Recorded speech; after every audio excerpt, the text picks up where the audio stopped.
Paano ang procedure sa paghahati ng isang malaking lote? Ipagpalagay natin na may 4 na hectares na lote kayo at gusto niyong hatiin ito sa 8 bahagi.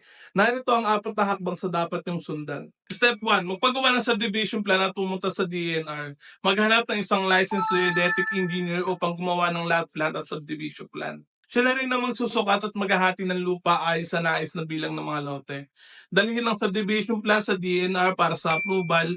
Hintayin ang approved subdivision plan, technical description, sepia blueprint at iba pang mahalagang dokumento mula sa DNR. Number 2, magpagawa ng letter request sa abogado. Kailangan niyo magpagawa ng notarized letter request na naka-address sa Registry of Deeds. Ang abogado na mismong gagawa nito, sabihin niyo lang ang dahilan at alam na nila ang proseso. Number 3, mag-submit ng dokumento sa Registry of Deeds. Siguraduhin kumpleto mga requirements bago pumunta dito. Kabilang ang approved subdivision plan mula sa DNR, notarized letter request mula sa abogado, and certificate of non-delinquency at tax declaration. Ipasa ang mga original documents at magbayad ng registration fee.